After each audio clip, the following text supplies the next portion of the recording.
Well, hello and welcome YouTube. Mr. Robinson back here with yet another brand new exciting video, all math-based of course. And as always, it is an honor and a privilege to be serving you here today, as it is every day here in my virtual classroom. Step on inside as we dig into section 9.5 in the Big Ideas Math Integrated Math 2 textbook on the sine and cosine ratios. Just a fair warning, section 9.4 was on the tangent ratio of the three basic trig functions. Tangent was explored first, and now sine and cosine second. I spent a lot of time talking about trig functions as a general idea or how tangent was used with respect to it. Sine and cosine will be an easy pickup off of that if you understood that, but that was where I did the deeper exploration. I'm sure the book is going to allow me to challenge myself to find other ways to deeply explore trig functions here. However, if there's something that was basic that I talked about then, let's assume that we talked about it then. My case in point with that is that I might go fast through some parts and you'll go like, what are you talking about? I explored it during the tangent ratio part. So unless you don't know anything about trig functions, unless you if you didn't watch that tangent video and you don't know anything about trig functions, go and watch that one first, however you need to. The lecture portion, the problem set, whatever it is. Generally, whenever I teach this kind of material, I do them all at the same time, sine, cosine, and tangent. And I actually have an older video, I'll post in the description section down below. I think I'll title it lecture video or something like that, on just the trigonometric functions. So if you want to see a shorter one, not that short, probably 50 minutes, but a shorter one where I'm uncovering those things. And there's a lot of other things I talk about. I talk about finding the angles of measures, and I think we got to save that for 9.6. But if you want to find other things, you can check it out there. All I'm saying in this long-winded portion of it right now is, if you want to find more exploration than what I'm going to say here, I'm going off sine and cosine like it's the same section that I just talked about with tangent. So I'll go probably fast through the lecture portion unless they bring about something new. And I can think about some new things they could talk about outside of sine and cosine itself. But if you understand tangent, you'll understand sine and cosine. Okay. I'm going to begin on section 9.5 with the lecture portion and then the problem set. If you'd like to download anything, please check out the description section down below and find the PDFs there. I don't think there's anything I have to graph, but if I do, then we will also give you graph paper to print out or anything of the sort. Timestamps are also going to be provided down below for you. Without further ado, let's go ahead and get started. Let's take a look at the lecture portion of this, where we will begin by using the sine and cosine ratios very fast. Find the sine and cosine of angle measures in special right triangles. We did the same thing for tangent. Solve real-life problems involving sine and cosine ratios. Use a trigonometric identity. I didn't know they were... Well, actually, there's one I can think of that they're going to do now. But, okay, interesting. We're going to be able to use a trig identity. We'll see how they talk about it. I'll talk about it the same way. Oh, this is where they also introduce angle of depression. We heard angle of elevation. Now they also want to bring about angle of depression. Why they didn't bring about it in 9.4, I'm not sure, but this is something new to talk about. But if you heard angle of elevation, this should be pretty quick. All right, sine, cosine, and angle of depression are the new target phrases. You'll see these abbreviations. Sine will say sin, cosine will say cos. Hypotenuse, which I might have written last time, will say hyp. Never say sin and cos to a math teacher without them rolling their eyes at you. Please say sine and cosine.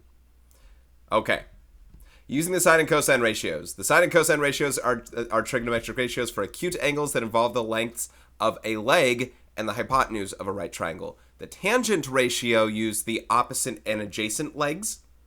The sine will use one of the legs and the hypotenuse. Cosine will use the other leg and the hypotenuse. Which ones? Let's take a look. Let triangle ABC be a right angle with acute angle A. We saw the same image in the tangent ratio. Remember, tangent was opposite over adjacent. The sine and cosine of angle A are written as follows. Sine of angle A is the length of the leg opposite divided by the hypotenuse. There's how you take the sine of an angle measure. And of course, B would be this opposite over hypotenuse. Opposites all relative to your angle. Cosine is the adjacent leg to your angle divided by the hypotenuse as such. So sine is opposite over hypotenuse. Cosine is adjacent over hypotenuse. You also learn tangent is opposite over adjacent. I don't know how much they'll be talking about tangent here, but I'm going to be bringing up some more things regarding just knowing how you'll remember those three. So again, if you know what I was talking about with tangent, this should have made sense with what I just said. Let's look at the examples. Find the sine of S, angles S and R, cosine of angles S and R. Write each answer as a fraction decimal. So we did this with tangent before. Like I said, I'll be fast. Sine of S is opposite over hypotenuse. That's 65 over 63. 63 over 65, excuse me, which as a fraction, or which as a decimal to 4 decimal places is this. Cosine of it of s is 16 over 65. And apparently these don't reduce. So 0.2462. And then sine of angle r is this opposite over hypotenuse. And you can tell this is going to be the same as the cosine one. I'm sure it's something that if they don't talk about it here, they're going to ask us in a question of exploration. They're the same thing. It's the same ratio, just for a different angle. And then cosine of angle r is adjacent over hypotenuse, which is also going to be 63 over 65. You can see those are the same thing. Example 1, oh, here it is. Notice that sine of s equals cosine of r equals cosine of s. This is true because the side opposite angle s is adjacent to angle r and side opposite. So yes, because we're in the same triangle, you can do things with different angles and use different trig functions for them and still get the same result. It's not very, very unique. I believe they're called cofunctions.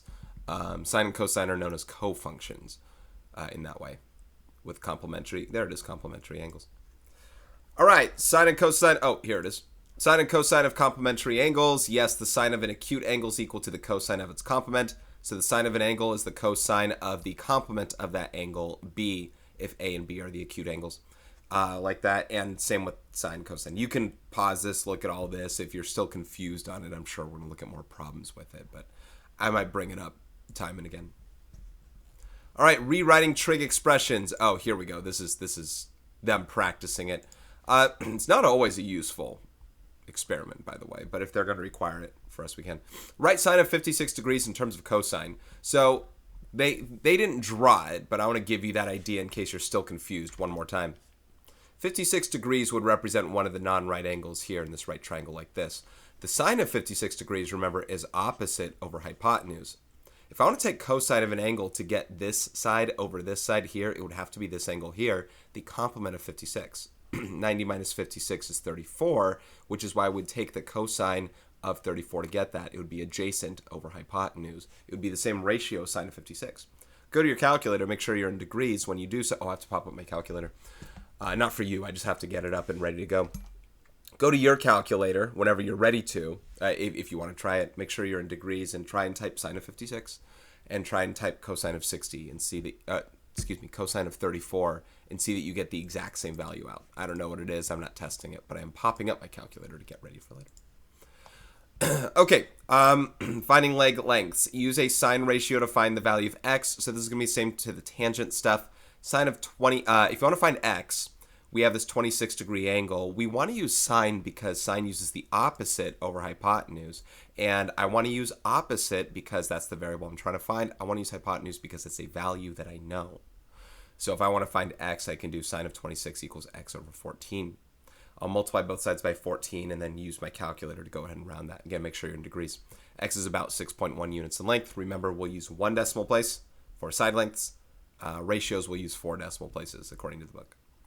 Use the cosine ratio to find the value of y. We want to use cosine here to find y because y is adjacent to the 26 that we know, and then the hypotenuse 14 is another one we do know.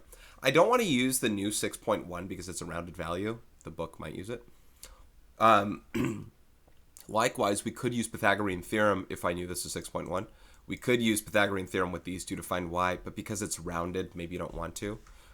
There is a version of using the exact answer, but we do have a trig function. Let's practice it. Cosine is adjacent over hypotenuse. Multiply both sides by 14 to find y. Use the calculator. And it makes sense that y is more than x. 12.6 is more than 6.1 because opposite this angle is this side, and this angle will be 64 degrees because 64 is the complement of 26.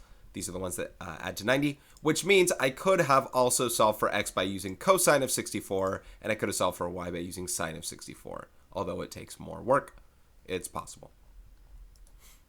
Okay, some more on us to monitor progress. Now we got a problem set to cover. We'll get there. I said I wouldn't take a while, and I'm taking quite a bit of time. Finding sine and cosine in special right triangles. This will sound very similar to what we did for tangent, as long as you know out of section 9.2 what your special right triangles are. We've got the 45, 45, 90 triangle and a 1 to root 2 ratio relationship. Sine of 45 is 1 over root 2, but we do want to rationalize that denominator, multiply top and bottom by root 2, and we get root 2 over 2. Around 0.7071, cosine is no different. It's an isosceles right triangle, therefore the 1 over root 2 applies. They are both the same. However, sine and cosine of, in the 30, 60, 90 triangle, Sine of 30 is 1/2. Opposite, or this is the 1 to 2 to root 3 ratio relationship. Opposite the 30 is the 1. Opposite the 60 is the root 3, and the hypotenuse is 2. It's 1/2. It's exactly 0.5, or precisely 0.50000.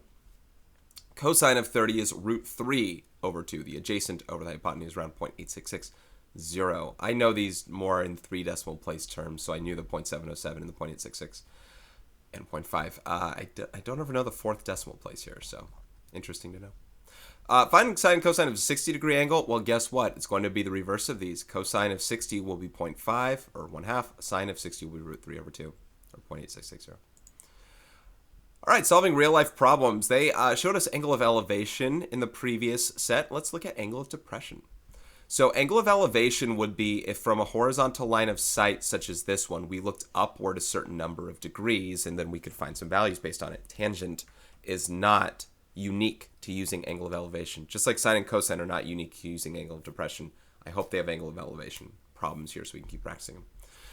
But here's an example of a word problem and why we would use it. An angle of depression is how far down from the horizontal line of sight that you'll go. It is not this one right here. No. It's this one here.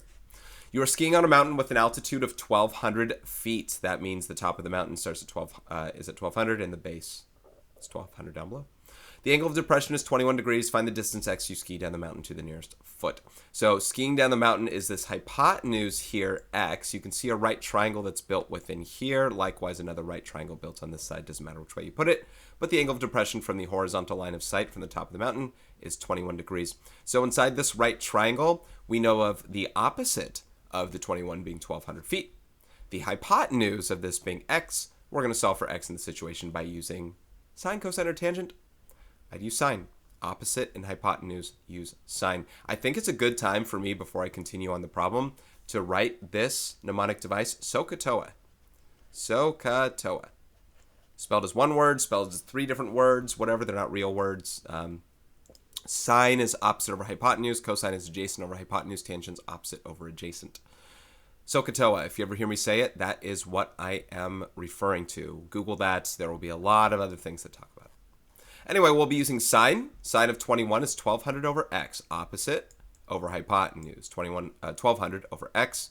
Multiply both sides x. Divide both sides by sine of 21. Remember, they switch places. We've seen that for the tangent problems when it's in the denominator. And use your calculator to figure out that value. 3,349 approximately feet down the mountain is what you're going to ski. Okay. There's a what if that I'll leave alone. And using the trig identity, which one will they be talking about? A unit circle. Okay. In the figure, the point xy is on a circle with radius 1 with center at the origin. This is known as a unit circle. This is something you'll learn more in IM2. You'll use in pre-calc. Consider an angle theta, the Greek letter theta, with its vertex at the origin. So vertex at the origin, and we have some angle of rotation here. You know that x, wait, did we learn? X is the cosine of theta. How do I know that? Because cosine of theta is x over 1. Cosine of theta is x over 1. X divided by 1 is x, therefore x is cosine of theta.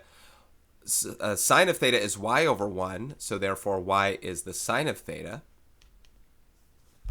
And by the Pythagorean theorem, if x squared plus y squared equals 1, that also means cosine squared plus sine squared equals 1. You'll probably hear me say sine squared plus cosine squared, but this is the trig identity they're referring to. It's known as Pythagorean identity, in fact. The equation cosine squared plus sine squared equals 1 is true for any value of theta. Yes. If I did sine squared plus cosine squared of 80, sine squared plus cosine squared of 22.4, no matter what, you'll be getting 1. And by the way, in your calculator, you would probably have to use parentheses, type cosine of, let's say it's 22.4 squared. Like I said, I'll be doing sine first. You'd be doing it like this. You couldn't put the squared before. You'll be like, how do I put it before? You don't. And that will equal 1. So that's an appearance of what your calculator will do. A trigonometric equation that's true for all values of the variable for which both sides of the equation are defined is called a trigonometric identity. Yes, so sine squared plus cosine squared equals 1 is a trig identity. And here it says, because of its derivation, it's also referred to as a Pythagorean identity. There are 3 of which I know about, or that you can write. The other ones use what are called reciprocal trig functions, and we're not probably going to be dealing with those. Now, their use of this thing, I didn't know this is why they were going to use it. I was wondering why they were talking about it as I was speaking. Their use of this theorem is not, it's not wrong, but it's not how I am likely going to use it. So fair warning, and I'll warn about it when I get to the problem set. I will not be using it equivalent to how the book is. Notice, oh, by the way, notice here they put sine squared plus cosine squared. I get why they wrote it the first way, because x was first, y was second. But look, they flipped it over. Okay. I'll talk about what they do. I'll talk about what I do. I'll talk about why I do it that way and why I don't want to do it this way. Mostly has to do with fractions.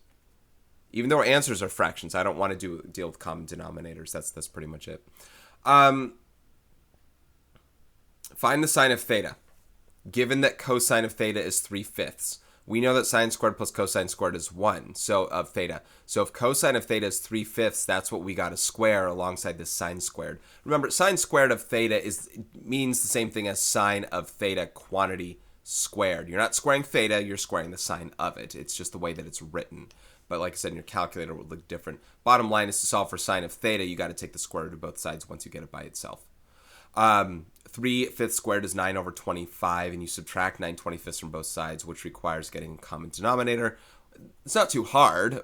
That's, 25 over 25 minus 9, like that, which is 16 over 25. Take the square root of both sides, you get 4/5. Remember, the positive square root only. Distance cannot be negative. So the so the sine of theta is 4/5 when the cosine of theta was 3/5. Now here's how I would do the problem. I would do the problem like this. I would draw a right triangle. It's probably best that you do that. Imagine an angle theta being one of your angles. Know that cosine is adjacent over hypotenuse. Remember SOHCAHTOA. Adjacent over hypotenuse, and find this unknown value. Call it x, call it y, call it h, call it whatever you want. I'm sorry. This is supposed to be a 5. I don't know why I put a 4. This is supposed to be a 5. And then we solve for x. Now, you use Pythagorean theorem to solve for x in the same way. Or, this is a 3, 4, 5 special right triangle. I don't know if you know that. Anyway, you'll end up getting x equals 4, right? X equals 4. Now, to take the sine of theta, you get 4 over 5. Opposite over hypotenuse. There are two things for me that I think are improved in doing it this way versus doing it this way. There's two things here that are improved. Let me talk about the two reasons why you might want to know this. One, it helps to know this Pythagorean identity for future things that you do. That's pretty much it. Two, you get to practice with fractions. All right, one improved thing here is you don't have to work with fractions. And two, if I wanted to find another trig function, I don't have to redo all the work again or deal with fractions to get there. If I wanted to find tangent of this angle, I would just do opposite over adjacent, and I already found the value to do it. So you are going to see me, folks, use this method, not that method, except for maybe one problem in the problem set. I'll bring it up. I'll say this is what they talk about, but there's that. Find tangent. Okay. So they talk about finding tangent. I didn't see that they asked us to do that. Finding tangent for this thing. Here's another trig identity, which is kind of nice to talk about. Tangent of theta is y over x. How come? Y is opposite, x is adjacent. So it's like the same thing as finding slope, which is actually a big reason why they call it tangent. Not that I'm going to go off on that tangent. You do 4/5 divided by 3/5. Yes, the 5s cancel and you're left with 4/3. It's not too big of a problem. I do prefer looking at this and going 4/3, however. I'm probably not going to be using this one, even though, once again, this is important to use in the future. Sine over cosine. That's using that trig identity and something along those lines. Okay, I did spend a long time on that lecture because there were new developments. There were a lot of caveats I had to bring up and things of the sort. Vocabulary and now I kind of see why they have them as different sections, especially when it comes to problem set. That doesn't mean I need to teach them as two different sections outside of these videos. Vocabulary and core concept check. There are 4 questions for us to do, and then there is a pretty good onslaught, guys. I think we go to about 60 problems from these here on out. We'll see. The sine ratio compares the length of the opposite leg to the length of the hypotenuse. Okay. The blank ratio compares the length of the adjacent leg to the length of the hypotenuse. That's cosine. If you want to recall one more time, SOHCAHTOA, Sine is opposite over hypotenuse. Cosine is adjacent over hypotenuse. Tangent is opposite over adjacent. So Katoa. I don't think they're going to ask us much about tangent here outside of the thing we just did, the trig identities. How are angles of elevation and angles of depression similar? How are they different? They are, well, we can talk about all that here together. So angles of elevation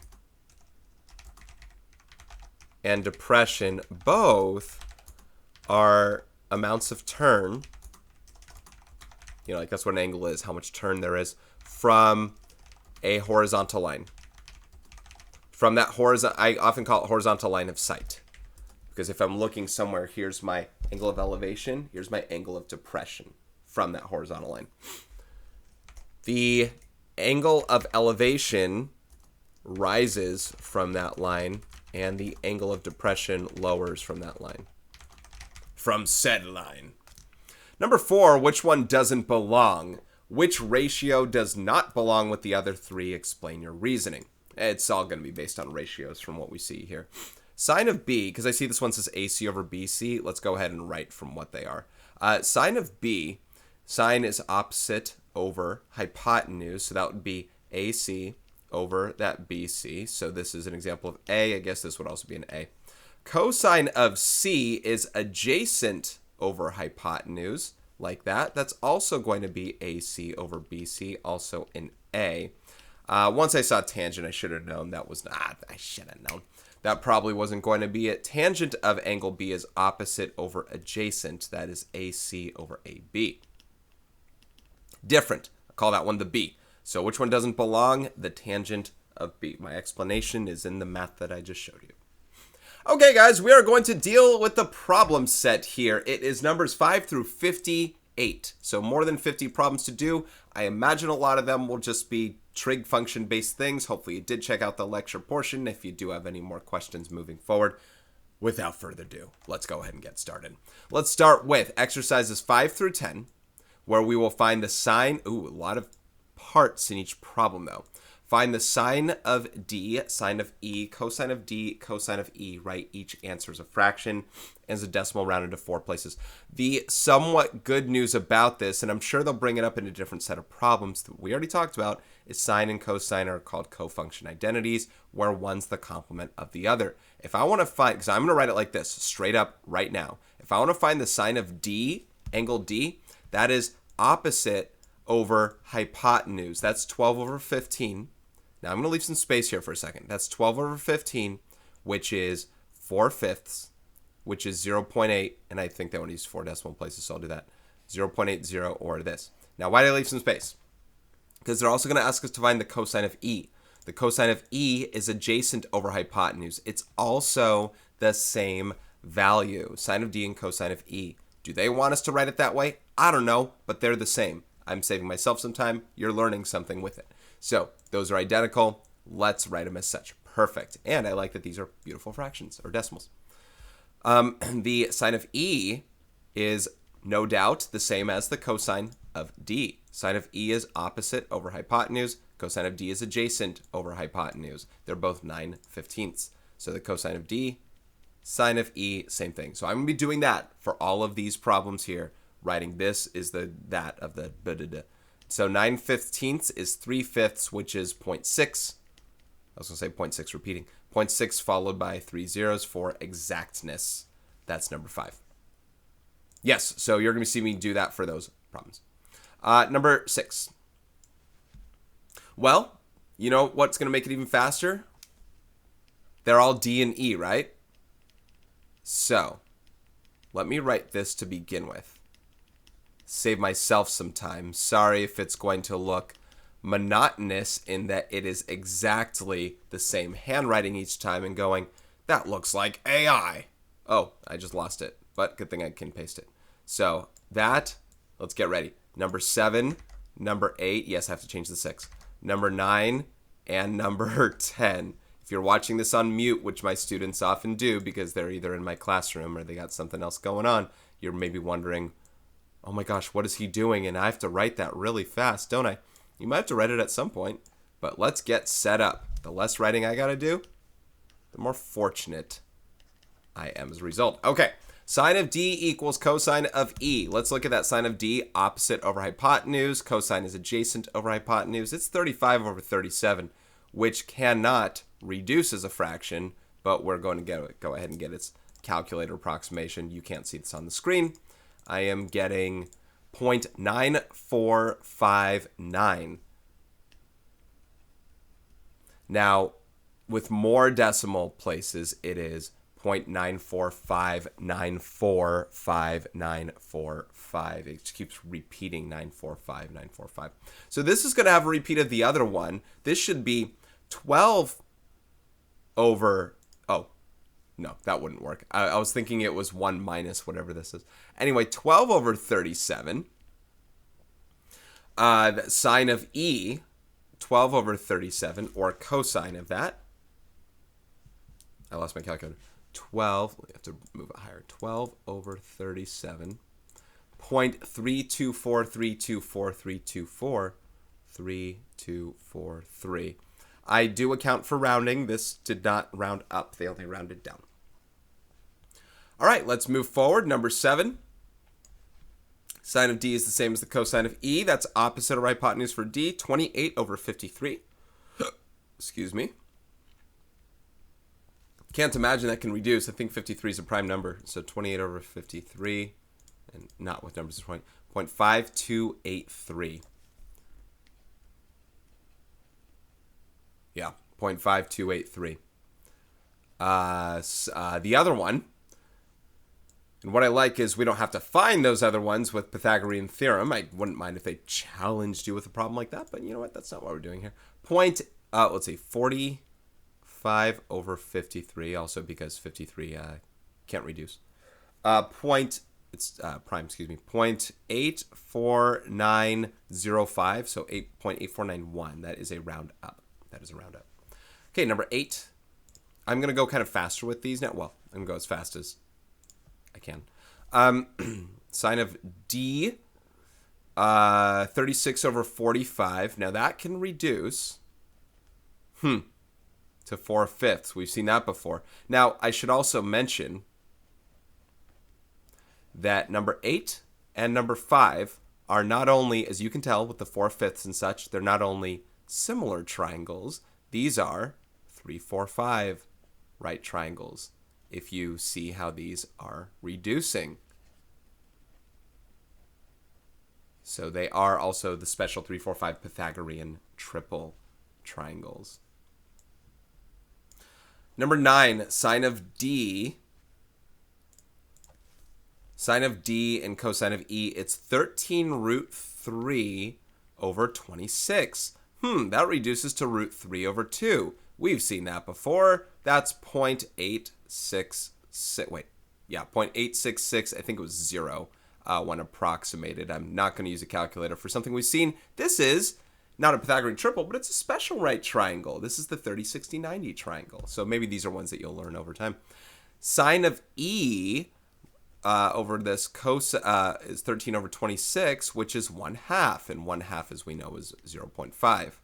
Precisely, with 3 more zeros, if you want to include that. That was not number 10. Excuse me, that was number 9. So let's move that up. Number 10. I don't know how I faltered there. Number 10 is the 8, 15, 17 Pythagorean triple, for which I do not know how those numbers work with 17. But sine of D, cosine of E is 8 over 17. Approximately something. I'll get into it. And 15 over 17 for this guy. So let me go to the calculator, type those both in, and see what we got. So 8 over 17, a little less than a half, excuse me, is 0.47058. So 0.4706. 4706. Sorry for not showing you the calculator stuff for dividing two numbers. I don't think you'll need this visible. It takes more clicks to make that happen. And then 15 over 17 is 0.8824 when rounded up. It's 8.88235, so rounded up 0.8824. Okay, those are the first 6 problems, which could have gone a lot longer if I did more.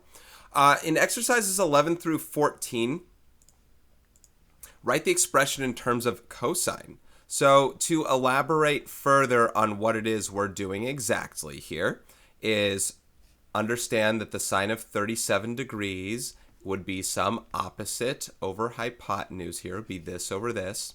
If we want to take the cosine of an angle to get the same exact ratio, we'd have to take the cosine of the other acute angle. Sorry, not 37. I'm going to put something else there in a second.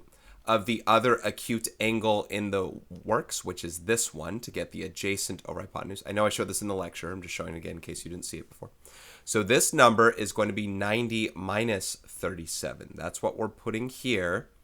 That's how we're going to compute it. It is the complement of the 37 degree angle. 90 minus 37 is 53. So write the expression in terms of cosine. Sine of 37 is some value. Cosine of 53 is the same value. Let me show that in the calculator because I did not show this in the lecture portion. And I need to remind you that my calculator, I think, resets to radians. I need to go to degrees. So make sure you always check and make sure yours is in degrees. So sine of 37 is some number, a little more than a half because, 0.6. And cosine of 53 should be the same value. There they are. All right, so it just goes to show that they're the same thing. Hopefully you can trust the rest, the next three, even without a triangle drawn. Number 12, sine of 81 degrees. Well, we need to take the complement of 81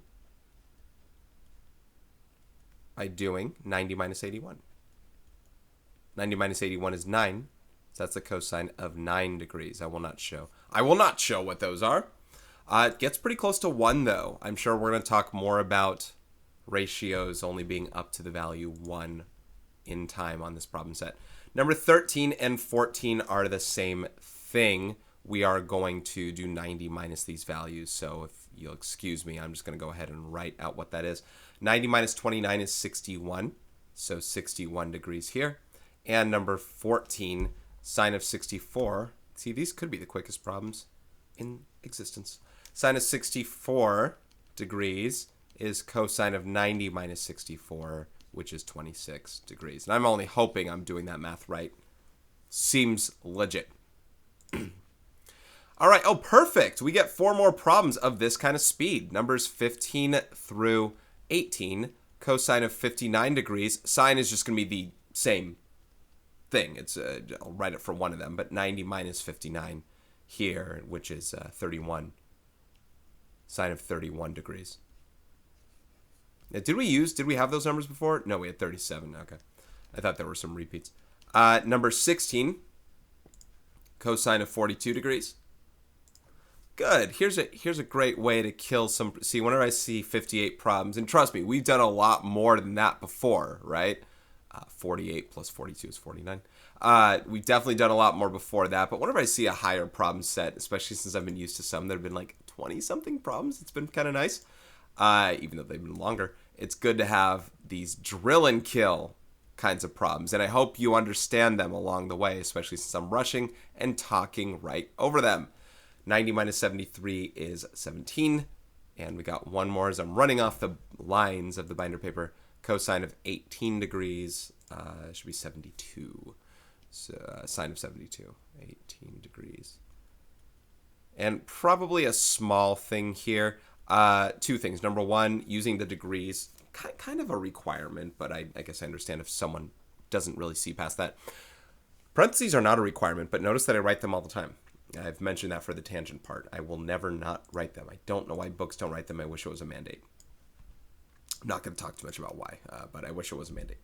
All right, exercises 19 through 24. Find the value of each variable using sine and cosine and round your answers to the nearest tenth. These are the most practical kinds of problems for which trig is used, right? These are really their importance when we go about them. There are other things, but this is what you think about when you think of trig problems to do for IM2. If I want to find the value of x, I want to take the 32 degree angle measure. Of course, I could also take this, 58 degree angle measure and use cosine. But I can take the 32 degree angle measure and use sine. And I want to use sine because I want to use this 18. 18 being the hypotenuse. In SOHCAHTOA, sine is opposite over hypotenuse. So the sine of 32 degrees, which is some number, equals x over 18. If you multiply both sides by 18, you can solve for x. Here's an exact answer. And I always like to at least get that set up. Let's use the calculator to get the rest of it. This will be very close to 9, a little bit more than 9, because the sine of 30 is 1/2, and half of 18 is 9. So the sine, 18, excuse me, times, I'm typing this in my calculator, sine of 32 to 1 decimal place is 9.5. 9.5 just units straight up. Now y is going to be set up using cosine. Take the 32 degree angle measure and let's find the adjacent over hypotenuse, and that's going to be found with cosine. Cosine of 32 is y over 18. But you still multiply both sides by 18 and you get 18 times the cosine of 32. Which is not going to be close to 9.5 because that's going to be close to root 3 over 2, and I forget what that already is going to be close to. 15.26, so 15.3. 15.3. Now remember, these are approximated values, but if I did do, let's look at the calculator for a second. If I did do, well, let me do this. Let me use the exact things. Let's use the previous answer I had squared plus 18, see, here's how I would do this. 18 times the sine of 32, double close parentheses, squared. And I take the square root of that. See how it's exact? I take the square root of that, I get 18. Which is me saying my a squared plus b squared equals c squared. In this triangle bit, it's my way of saying this squared plus this squared equals that squared, showing it. Now, one more thing I also wanted to show was, remember, I approximated my values before. So if I used 9.5, okay, if I use 9.5 squared and 15.3 squared, I'll get close to 18. It's just it won't be exact anymore. At least you don't expect it to. So you can see that it's not exactly 324 anymore, which means it's slightly more than 18. So you can see where it was supposed to be about, but I would not ever use rounded values. Always use the exact values when you can. All right, I'm probably going to go faster in the other problems outside of some calculator usage. Let's go to number 20. We're back. All right, number 20. Let's find P and Q. In terms of using sine first, I want to find, in terms of P first, I want to find sine, or I'm saying it wrong. If I want to use sine first, I'm going to find P first. Sine of 64 is P over 34. So P is 34 times the sine of 64 degrees. 34 times sine of 64. 30.55, so 30.6. So there's my exact and approximated. Let's take the cosine of 64 degrees to get Q over 34. So Q is 34 times the sine of cosine of 64. There could be, I mean, there's a shortcut to all of this, right? You can, if you understand what your setup is and what it should get into, at some point people do start to learn that. So maybe I'll do that for some problems here, if it feels a little repetitive and mundane. Around 14.9. Especially because all these problems appear the same with regard to what you do. Oh, that's not true. I'm looking at some other problems down here. Number 21. These are no different. Number 21. Let's find V first by taking the sine of 71. Opposite is V. Hypotenuse is 5. Multiply both sides by 5. V is 5 times the sine of 71 degrees. So 5 times sine of 71. 4.72, so 4.7. Now, I haven't made much mention of does this answer make sense and stuff like that. I should probably get into that at some point. Now, W. If cosine is W over 5, you multiply both sides by 5. W is 5 times the cosine of 71 degrees. This is where I said you could do speed up. I'm probably not going to do that speed up many more times unless I feel like I've said it the right way. That always makes sense to you. That'll be 1.6, around 1.6 here.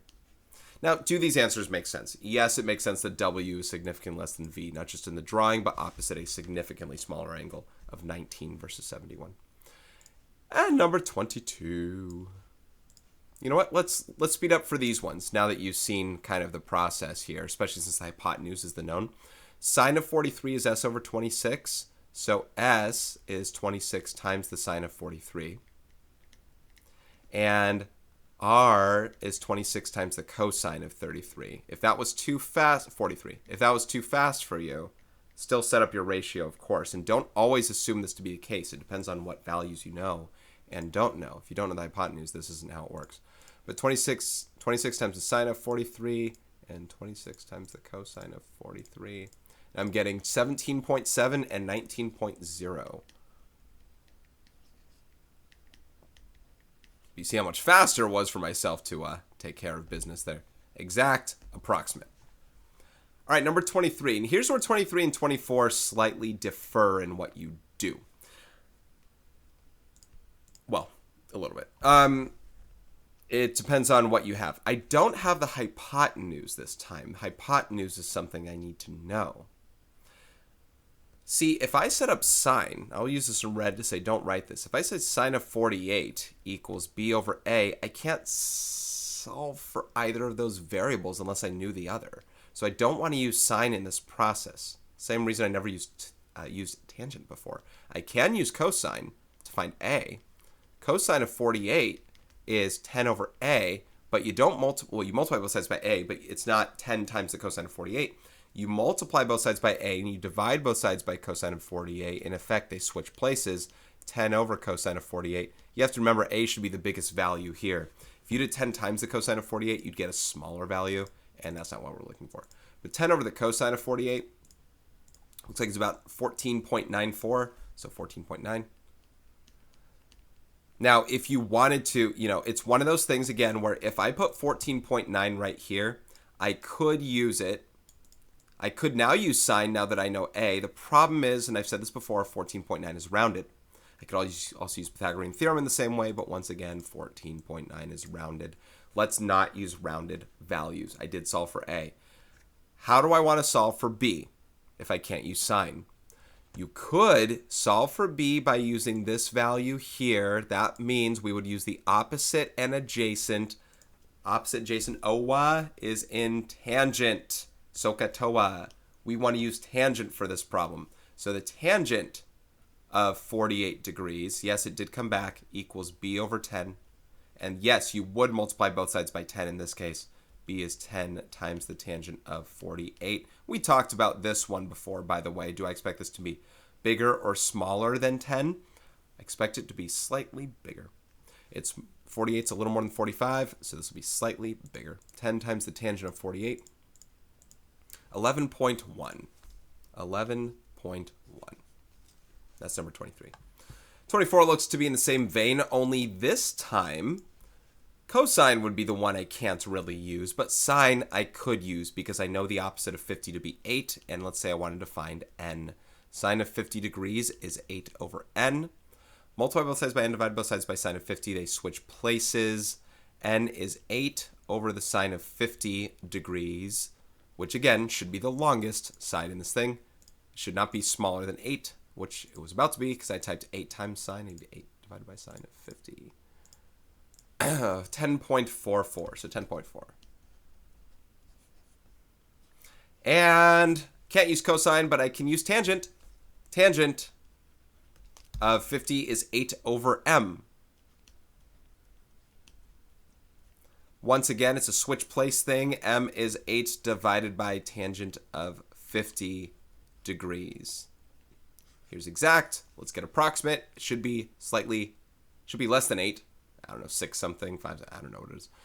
8 divided by tangent of 50. Because this will be basically for part of the 40 degree angle. 6.7. 6.7. All right. That is numbers 19 to 24. Pretty boss problems to use. All right. Number 25. Which ratios are equal? Select all that apply. Well, let me say what they all are, so that we could see which ones are all equal. Sine of x is, well, this is a 40, listen, here's a 45, 45, 90 triangle. It is 3 over 3 root 2, but that's also 1 over root 2, which is also root 2 over 2. These are good ones to know. Sine of x is root 2 over 2. Cosine of x is also, in a 45, 45, 90 triangle, going to be root 2 over 2. They should be the same because it's also 3 over 3 root 2. Sine of z, so these are the same. Sine of z, well, it's going to be the same as cosine of x, right? It's also going to be root 2 over 2. And cosine of z should be the same as sine of x. It's going to be root 2 over 2. I'm not going to spend a long time on the problem if we've talked about the 45, 45, 90 triangle relationships, and we talked about sine and cosine being cofunction identities. They are all the same. What am I doing with my arrows? They are all the same. All the same. All the say. All the say. All the same.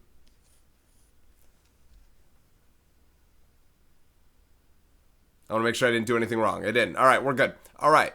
I was like, I want to make sure I use the right letters. Number 26. Which ratios are equal to 1/2? Select all that apply. Well, this is a 30, 60, 90 triangle, so it's going to be the ones that do the 2/4. Whoops. So 2/4 would be opposite of the 30, and 2/4 would be adjacent to the 60. In terms of SOHCAHTOA, we'll use the sine of 30 to get 1/2. And the cosine of 60 to get 1/2. You can check them in the calculator. You will also get 1/2. So, sine of, not 30, L. Sine of L and cosine of J. So, sine of L equals cosine of J. Sorry for the handwriting. Equals 1/2. I'm excited to write that really fast. I like that they don't say explain your reasoning.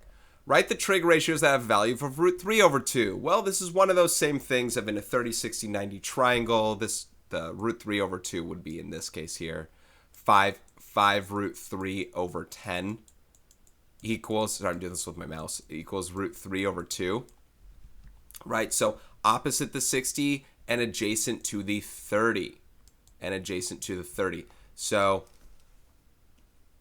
because the sine of 60 and cosine of 30 both equal root 3 over 2, then the sine of m and the cosine of n equal root 3 over 2.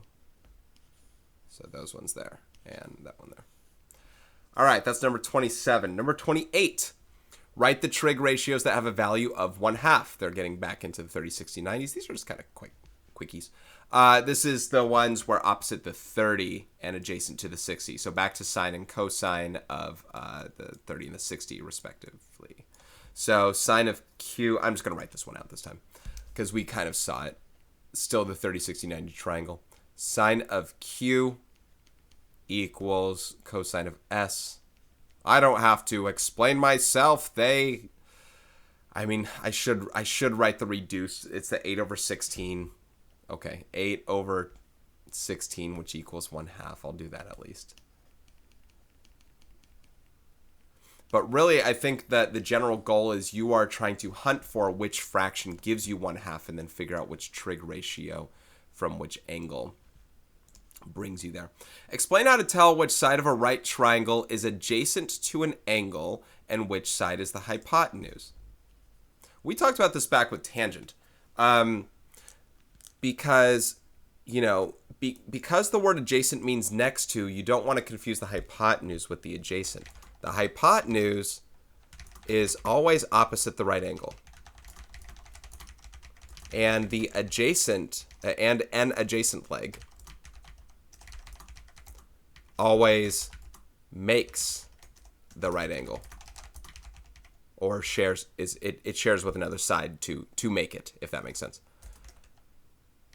Therefore, when at an angle measure, I guess there is no therefore. It's when you're at an angle, which one is which in that situation. So if I had a right triangle right here, and I want to find what's adjacent to A, here's the adjacent, because here's the right angle, and here's the hypotenuse. Hypotenuse is opposite the right angle. Adjacent is part of what makes the right angle. So I guess that's the difference. All right, number 30.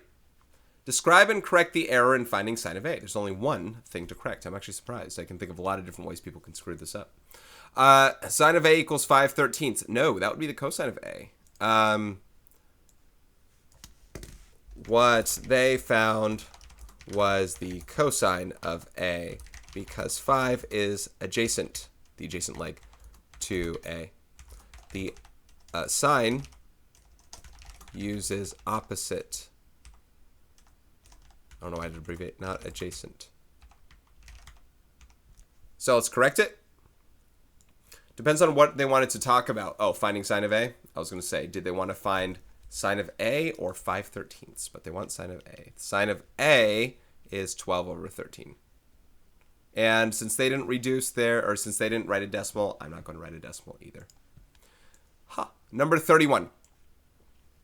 The top of the slide is 12 feet from the ground and has an angle of depression of 53 degrees. What is the length of the slide? So it's, when in doubt, draw it out. But when it's drawn for you, you're pretty good to go. Here's our horizontal line of sight from the slide. Here's the angle of depression of 53 drawn out as well. Everything's set up for you. You see the right triangle in the 12-foot height. So we're going to use sine, opposite, hypotenuse. Let's set that up using the sine of 53. Sine of 53 degrees equals 12 over x. Multiply by x divided by sine of 53. X is 12 over sine of 53 feet exactly. This is one where you definitely want to get to that value, though, with the calculator. It's a word problem. 12 over sine of 53. 15.0, so let's say about 15 feet. 0.02, so about 15 feet in length. Children are always trying to figure that out using trig, which means this is close to a 3, 4, 5 right triangle, actually. Find the horizontal distance x the escalator covers. So the horizontal distance, so it's all drawn for you. Hopefully you can see that says 26 right there, and this is 41 degrees, and this is the x. So drawn for you. I'm going to use cosine this time. Adjacent to the 41 is my x that I need to know, and the hypotenuse is the 26. So cosine of 41 degrees is x over 26. This time I just multiply both sides by 26. 26 times cosine of 41. And the only thing I know for sure is it should be less than 26. So, cosine of 41. 19.62, so about 19.6 feet is the horizontal distance of the escalator. All right, we have numbers 33 to 38 where we need to find the sine of theta and the tangent of theta. Now, cosine of theta and tangent of theta for these ones. This is where I mentioned this in the lecture portion. The book would do this differently than I would, in that they use something called a Pythagorean identity that says sine squared of an angle plus cosine squared of an angle equals 1. This Pythagorean identity is very popular. It has a lot of uses. I don't plan on using it. I'll use it for the first problem. After that, and with the first problem, I'm going to show you how I'm going to do it in the future. I hope that's okay. I mentioned why in the lecture portion. Go ahead and find that if you want to for yourself. Sine squared plus cosine squared is 1. If the cosine of theta on number 33 is 2/5, that would mean that in finding the sine and tangent of theta, let's start by setting up this set. Sine squared of theta plus cosine squared of theta equals 1. So the sine squared of theta plus, this would be, not equals, plus 4 over 25, that's when you square that, equals 1. We'll subtract both sides by 4 over 25, and 1 is also 25 over 25. So 25 over 25 minus 4 over 25 is 21 over 25. That's the sine squared of theta. Take the square root of both sides. That's what we're kind of doing here to solve for, not theta, but the sine of theta. And the sine of theta is root 21 over 5. That's a final there. That is the sine of theta. The tangent of theta, here's another thing that we get to use. The tangent of theta, also mentioned in the lecture portion, is the sine of theta over the cosine of theta. Also a very important trig identity to know, but I don't plan on using them after this. The tangent of theta, we take root 21 over 5 divided by, this is going to look weird, 2 over 5. Without speaking too much on this, because the 5s are the same as they're both in the denominators, they do indeed cancel. You are left with root 21 over 2.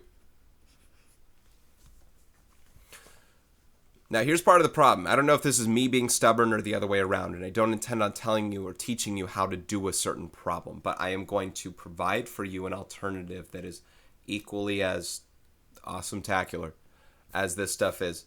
Again, these are good things to note for the future. Pre-calc, maybe some IM3, depending on the teacher or whatever moving forward, that trig identities have their use. Absolutely. For these problems, I seek a clearer path. And I talked about this in the lecture portion. It's going to be this. I'm going to redo the problem. Cosine of theta is 2/5, right? And I'm going to do this for the rest of the problems because that was too much writing for me. Not to say that this is going to be a one-stop shop, just really fast thing. I'm going to draw a right triangle, give you the idea of what's here. I'll probably do it for all the problems. Cosine of theta is adjacent over hypotenuse. That's 2/5. Let's find this unknown x. Why? Because sine uses opposite and tangent uses opposite. So here we go. X squared plus 2 squared equals 5 squared. No fractions. X squared plus 4 equals 25. X squared is 21, so x is the square root of 21. Now that I know that x is the square root of 21 in this right triangle, if I want to take the sine of theta, I do opposite over hypotenuse, root 21 over 5. And if I want to find the tangent of theta, opposite over adjacent, TOA, I use root 21 over 2. There we go. Given the problem, again, this was number 33, rewritten, redone. We did it up here and down there. Was this less written? Yes. Less fraction hassle? Yes.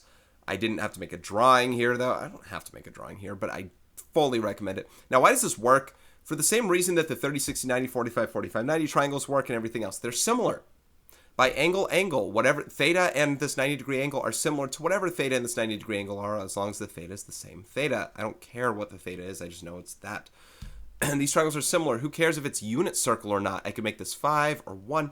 That's irrelevant. If I divide these all by 5, what do I get? 1, root 21 over 5, and 2 over 5, just like they would have set up for us in the problem set. But I'm not, so this is how I'm going to do it. If your teacher seeks the alternative way, you got to stop my video and try it for yourself because I'm going to go about it this way. I apologize if that sounds stubborn. Really, I do.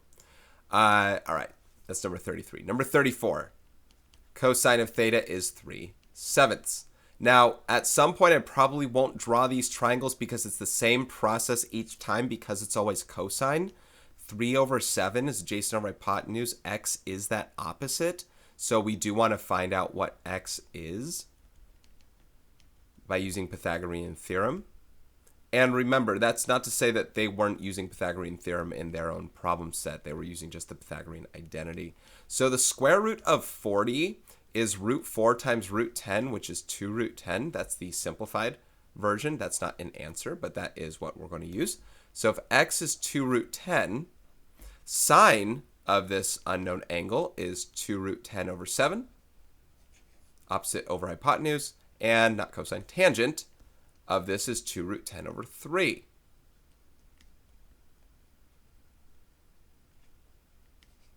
There we go. Okay, sorry, that 3 is not very obvious.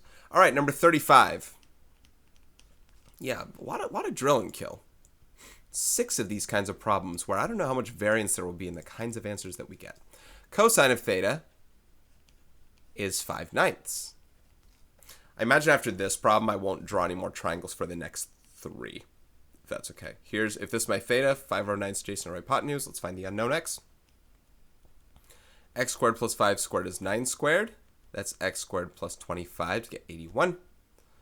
X squared is 56, and x is the square root of 56. 4. 4 divides out of 56 with 14, so you get 2 root 14. So the sine of the angle is, if this is 2 root 14, 2 root 14 over 9. And the tangent of this angle is 2 root 14 over 5. Okay. Number 36, 37, and 38. Let's not draw the triangles anymore now that you see what we're turning something into. Hopefully that's made clear. The cosine of the angle. Hopefully I don't make a mistake. I generally always draw the triangle, so I want to see if I can expedite this. Our unknown x is going to be that one that we use for the opposite. So x squared plus 8 squared is 11 squared, right? This is the adjacent and hypotenuse. Here's the unknown opposite. So hopefully that's okay. Again, I feel a lot more comfortable and safer probably using the drawing the triangle, but I'm going to try it without it. X is the square root of 47. I think 47 is a prime number, so we'll leave that. So sine of my angle is root 47 over 11. Just kind of seemingly random numbers. Yeah, the hypotenuse is 11, by the way. Yeah, maybe I shouldn't do the non-drawing. Root 47 over 8. Yeah, I'm going to draw them again after this one. I'm going to draw them again because you need to know what the adjacent is and opposite and stuff. I think that's a little weird. I often don't do that. But, you know, Pythagorean identity wouldn't force us to do the drawing if there's one benefit to it. It didn't force me here. I just feel more comfortable with it. Cosine of theta equals 7/8. So this is a right triangle with whose theta, whose adjacent hypotenuse is 7 over 8. Let's find out that x. None of these were Pythagorean triples, by the way. I'm looking through the entire list. None of these are Pythagorean triples. I was hoping to go pretty fast on those. X squared plus 7 squared equals 8 squared. That is 49. And that is 64. And that is 15. And that is the square root of 15, which is the opposite side of the theta. So the sine of said theta is root 15 over 8. And the tangent of said theta is root 15 over 7. Opposite over adjacent. And then number 38, before we do 6 more types. Number 38, cosine of theta is 9/10.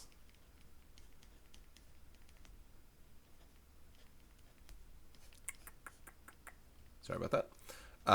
Theta, 9 and 10. So this unknown x doesn't really look like a right triangle, but you get the gist with the right angle symbol. X squared plus 9 squared is 10 squared. That is 81. This is 100. And that is 19. So this is the square root of 19. I don't really have much to say. Sorry. This is, and that is. And these problems, they give you a lot of them for very little variance in what you're doing. I don't need x. I need sine. Sine of the angle is root 19 over 10, and tangent of the angle is root 19 over 9. They never said round to 4 decimal places or anything, right?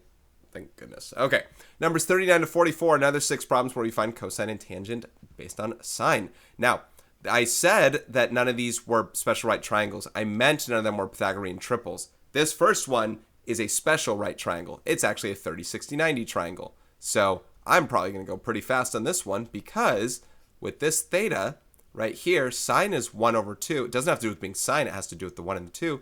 I know this is root 3. We've done a bunch of these. This is a 30-degree angle. That's the 60-degree angle. So sine of this is 1/2. Cosine of this angle is root 3 over 2. And tangent of this angle, which we probably did practice of in the last section, that's 1 over root 3. And we get to rationalize that denominator as root 3 over 3. Remember, these are specifically the 30-degree angle measures. Tangent of 30 is exactly that, but it's the theta. It's the theta that you're talking about right there. All right, that's the least amount of work I get to do, which was kind of fun. Number 40, 2 and 3. Sine of theta is 2/3. Now, in these drawings, if it didn't make sense in the previous one I just did, 2 is the opposite now, not the adjacent. So now we got to find the adjacent side. It doesn't change in how we solve for x in any sort of way. It's just kind of the idea, though. X squared plus 4 is 9. So x will be the square root of 5. So the cosine of this unknown angle, the I don't care angle, and we still haven't learned how to find angle measures yet, have we? I guess it's saved for section 6.6. 9.6. Tangent of theta is 2 over root 5. That has to rationalize. We have to multiply top and bottom by root 5. You get 2 root 5 over 5. So I expect more of these to happen, which is good for these kinds of problems. We have to rationalize more denominators because the thing we're trying to find is going to be divided in tangent, the adjacent side. And if it's irrational, that means we will have to rationalize. That's cool. We get to do a couple of those. Let's see how varying they get. Sine of theta is 5/8. So with this theta, 5 and 8 are the known. X is the unknown. So x squared plus 5 squared equals 8 squared. It's x squared plus 25 is 64.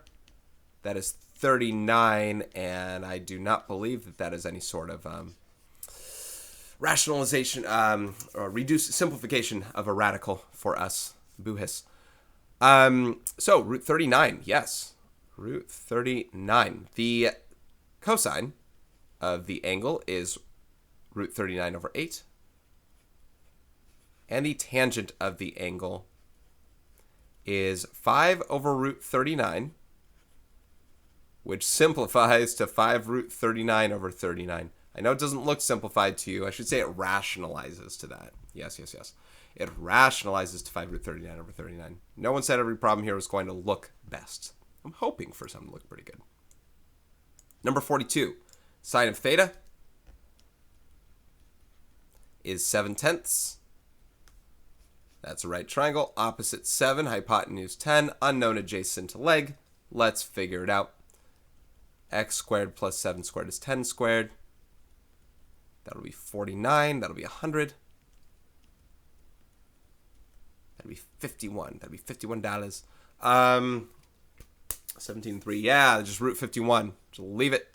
So the cosine of that angle, if this is root 51, it's root 51 over 10. And the tangent of this angle is 7 over root 51, which is 7 root 51 over 51. 51 and 7 do not reduce.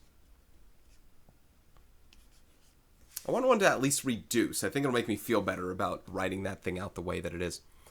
I forgot what else I was going to say, but it's just, this is just over. If they did 4 problems per some of these, or 2, 6, we're not getting anything new about with these. That's the thing. I wish they gave us different kinds of problems where it seems like these numbers are random, meaning like they didn't have any thought into, okay, with this kind of answer, this is the new little development you're going to get with it. I'm not getting any new developments on these. I want to be able to give me a radical to simplify. Come on, I want to be excited for these.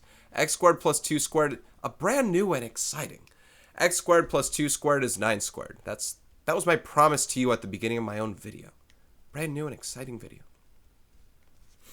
X squared equals 7 to 7 and 7 times 11 and prime numbers in the non-perfect squares. So x is square root of 77. No simplification. Once again, yeehaw.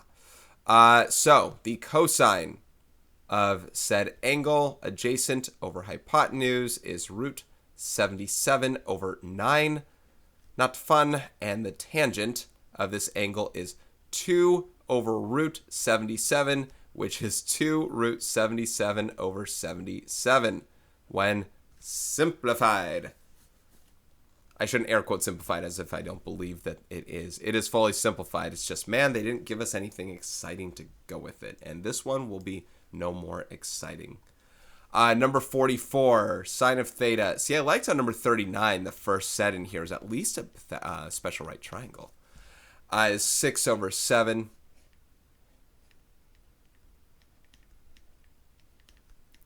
Hey, what's x?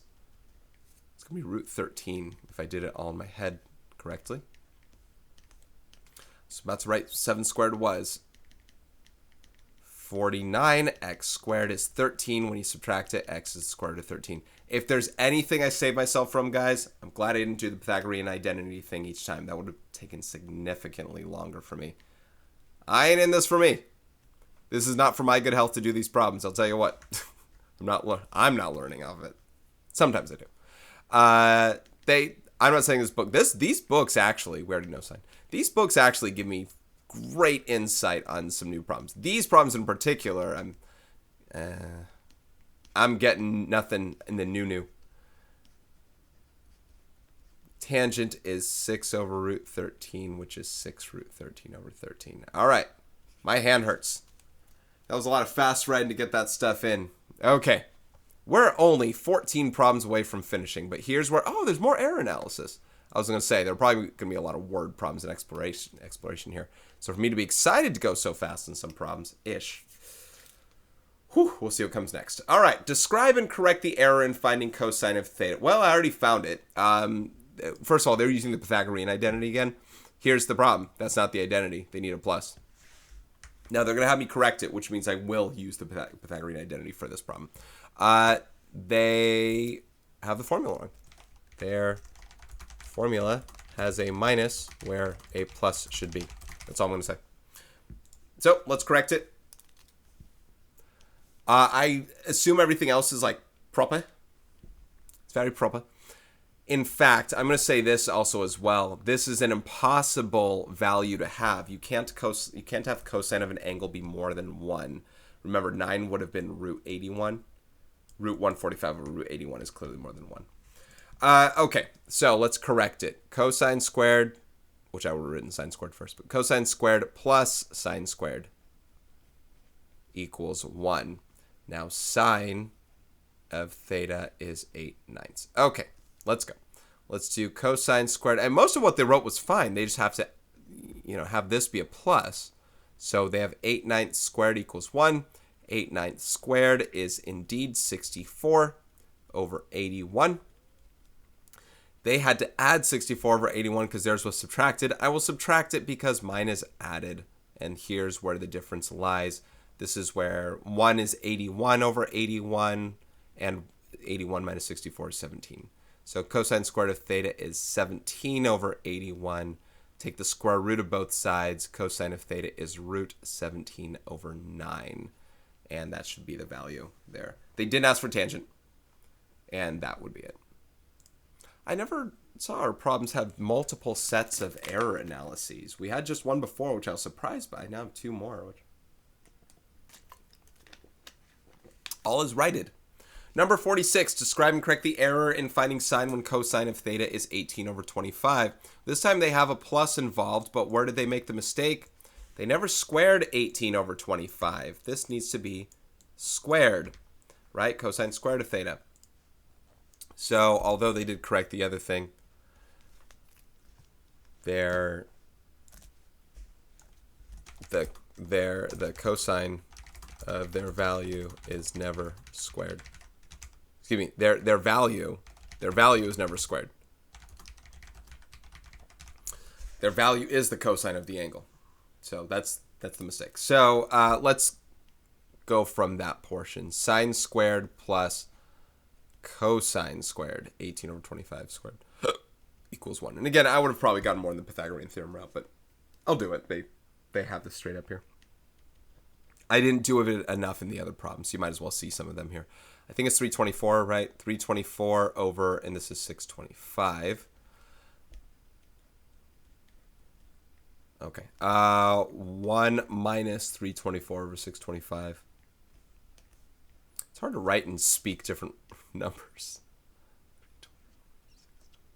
So what's 625 minus 324? I guess it's 301.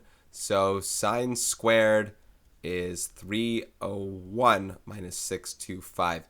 301, I don't know if it can simplify. It can't divide by 3, that's for sure. I can't imagine it does. I'm going to think of my perfect squares here. See, what I'm trying to do, let me think of this with you. I'll erase this after. 4, 9, 16, 25. No, hey, listen, it's not going to be any even numbers, right? But I'll just write them anyway. 49, it's not going to be. 64, 81, it's not going to be. 100, 121 is not going to be. 144. Yeah, it's not going to be anything. It would pass halfway. So yeah, that can't simplify. But I do have to take the square root of both sides still. So I'm going to write this as sine of theta, which is all they're asking for. There's nothing I have to do after this. Is root 301 over 25. You can see that 25 come back. And there we have it. All right, that's number 46. Let's go to number 47. Problem solving. You are flying a kite with 20 feet of string extended. Now, normally,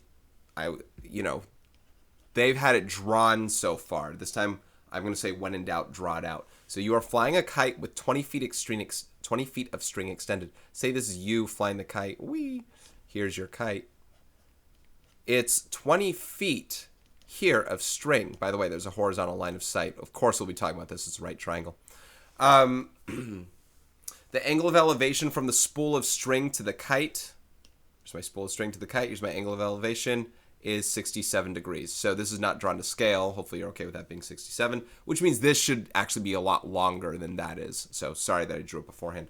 Draw and label a diagram that represents the situation. So this is the situation. I don't know what question they're going to ask, though. How far off the ground is the kite if you hold the spool 5 feet off the ground? Okay, so this is what I like about my own drawing already with the situation is I drew it with a person. So the spool is 5 feet off the ground itself. But this 5 feet is not part of the triangle. This unknown here is part of the triangle, if I call that H, for example. But the 5 feet are not included. What we'll do is we'll add whatever we find with H to 5 at the end. H is part of that triangle. I clearly want to use sine here. Opposite the 67 is this H, and here's the 20. So for part B, I'll say the sine of 67 degrees is H over 20. You know what? Let's call this X. Then I'll call H the entire height afterward. X is the unknown in the triangle.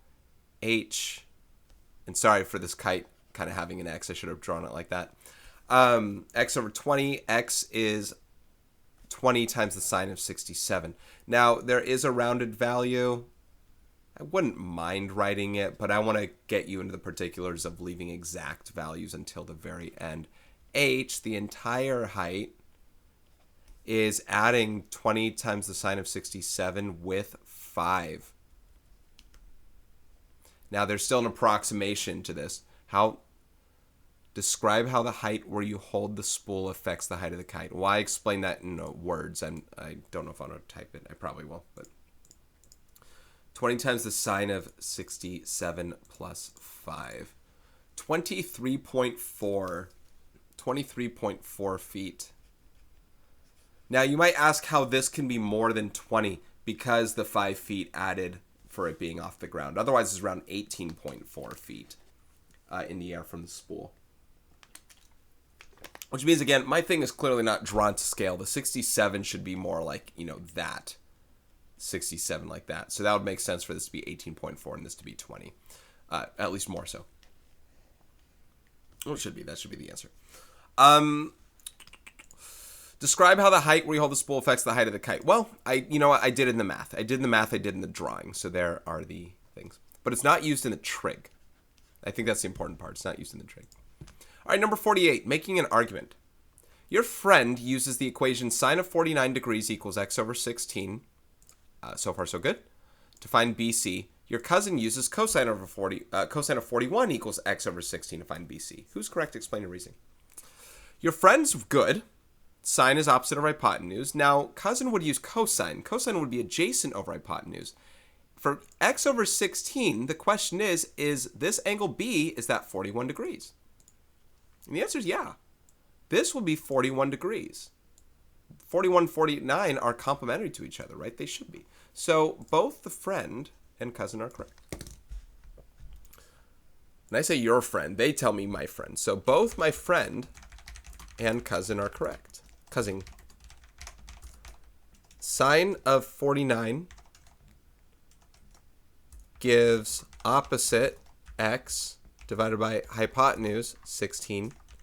And if cosine is used to get the same ratio, the other angle has to be used, which is complementary to 49, which is 90 minus 49, which equals 41 degrees.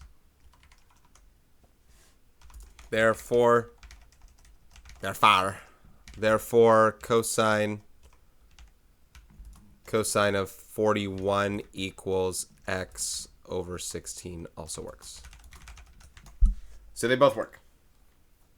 Which one would I use? I'd use sine because it takes more information to get that 40. It takes more work. It takes another step to get the 41. Use what's there. Number 49, already drawn here. Modeling with mathematics. Planes that fly at high speeds and low elevations have radar systems that can determine the range of an obstacle and the angle of elevation at the top of the obstacle. Again, something I don't know if I knew or not. Not drawn to scale. The radar of a plane flying at an altitude of 20,000 feet, so they didn't draw that, but this is 20,000. 20,000 feet, detects a tower that is 25,000 feet away with an angle of elevation of 1 degree. So I guess they hit the top of the tower. Yeah, top of the obstacle. What's the question? How many feet must the plane rise to pass over the tower? That's H. Planes cannot come closer than 1,000 feet vertically to any object. At what altitude must the plane fly in order to pass over the tower? So you add 1,000 to it? Oh, plus the 20,000. Okay, so ignore the 20,000 for now completely. Let's just work off part A, where we're trying to find H. The 1 degree is, it's right here. 1 degree. Here's H. Here's 25,000. So we're going to use sine. That's opposite over hypotenuse. It's not going to be very large. 25,000 times sine. I mean, it's a tower. Times sine. Whoops, my parenthesis is in the wrong spot. Times sine of 1 degree is about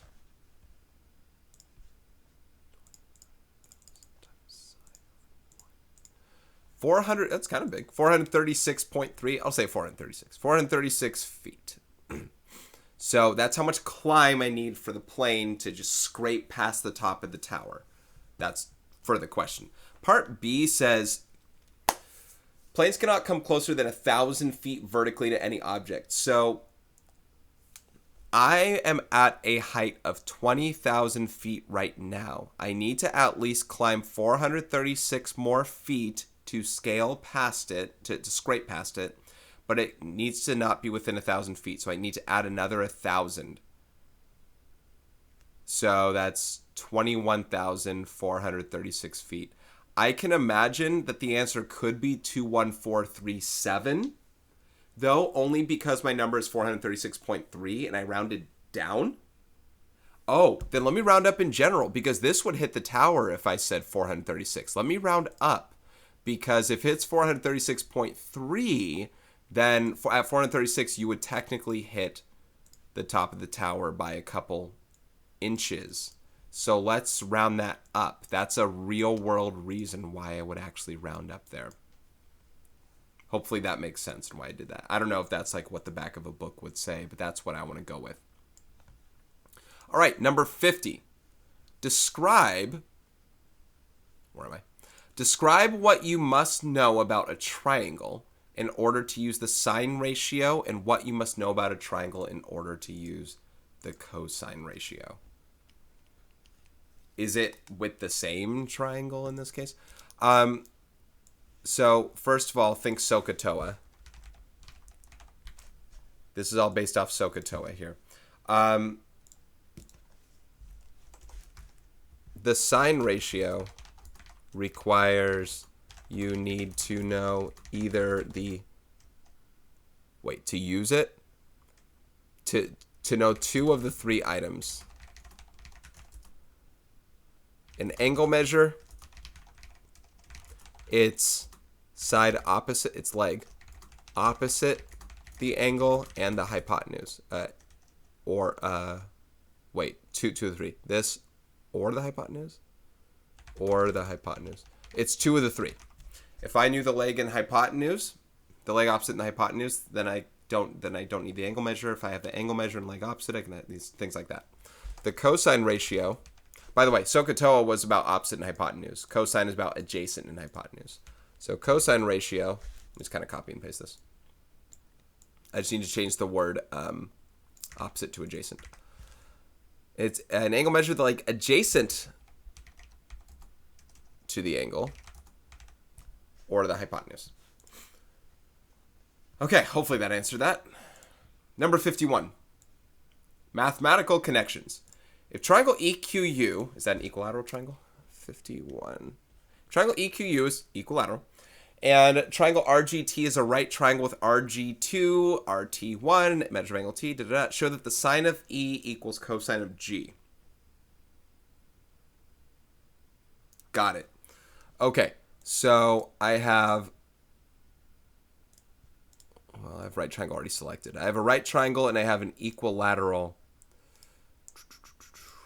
triangle. All right. So this triangle, EQU, is equilateral. That also means equiangular. Everything here is 60 degrees. Okay, 60, 60, 60. A right triangle here, not drawn to scale, because otherwise that's 45, 45, 90. It says RG is 2 and RT is 1.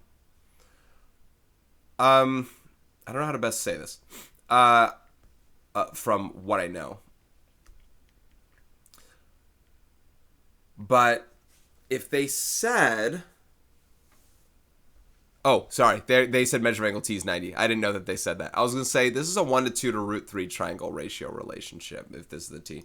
Pythagorean theorem would get us the root 3, which means this would be 60 degrees, this would be 30 degrees, etc., etc. Now, it doesn't matter that this is not a right triangle when it asks about the sine of angle E. Sine of angle E means sine of 60 degrees, period. It doesn't matter that there's no, I could draw an altitude and do things with it. That's irrelevant for the case of the fact that sine of E is sine of 60 degrees. Let me color these in like a different green or something like that. What did they want for the other one? Cosine of G is cosine of 30 degrees, which is the same as the sine of 60 degrees. If you recall, cosine of some angle is the sine of its complement. They're both root 3 over 2, root 3 over 2. Now, I didn't draw this one, but if we'd done a proof before, you should remember that this would be a root 3 over 2 ratio relationship with that altitude. Not required, though. It's just good to show by the transitive property, sine of E, I'm going to do that, by the transitive property of equality, probably could have typed it, of equality. If two things equal the sine of 60, then they equal each other. The sine of E equals cosine of G. Kind of a cool question. That's not a 6, by the way. That is totally a G. Okay. Number 52, modeling with mathematics. Submarines use sonar systems, which are similar to radar systems. Oh, there's a part A, B. Similar to radar systems to detect obstacles. Sonar systems use sound to detect objects underwater, not drawn to scale. So, there's a drawing. You see the 4,000, and I see something else with a submarine. There's an iceberg. Part A, you are traveling underwater in a submarine. The sonar system detects an iceberg. Oh, iceberg's part of the problem. Detects an iceberg 4,000 meters ahead with an angle of depression, all drawn right here, of 34 degrees to the bottom of the iceberg. How many meters must the submarine lower to pass under the iceberg?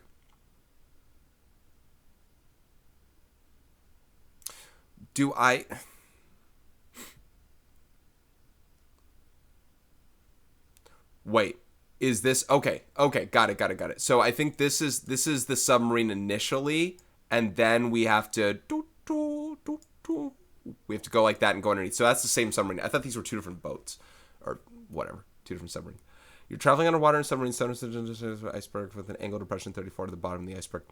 How many meters must the submarine lower? So we're trying to find out this unknown here. I'll call it A for part A. They're not saying what's this travel amount? At least that's my assumption. Well, maybe they are. Maybe they're not. I was saying maybe they are only because it would be a tangent. Excuse me. If I solve for A, it's going to be a tangent question. Yeah, how much must it lower? Doesn't say how far should it travel. It says how much must it lower. So it's going to be a tangent question to start. So go based off my drawing there. Let's take the tangent of 34 degrees. This is part A.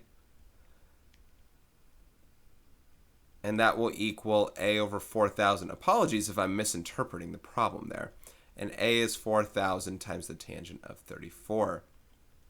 It's good to have tangent questions here and there. I believe these should all be part of the same section anyway. So 4,000 times tangent of 34 degrees. It must lower 2,698 meters. as far as answering the question, how far must it lower for this thing? Okay. Part B. The sonar system then detects a sunken ship 1,500 meters ahead with an angle of elevation of 19 degrees to the highest part of the ship. How many meters must the submarine rise to pass over the sunken ship? Yeah, I think these are tangent questions. I don't think these are sine and cosine. So I apologize if I'm answering these part, because I'm imagining this part of the question. If they are asking, yeah, it must be that. The degrees isn't the way that it needs to travel. The submarine could go straight up and then move over. The angle of elevation and depression are showing what the bottom and tops of these sunken ships and iceberg and stuff are. So that works. Okay, so also a tangent question. Don't get so involved with sine and cosine. I was trying to satisfy the book's needs of the question, or of the section, but apparently not. So 1,500, tangent is opposite over adjacent. 1,500 times the tangent of 19 degrees, which is about something. So these aren't sine and cosine questions. 516.5 meters. Let me check something on the other question. I would say this.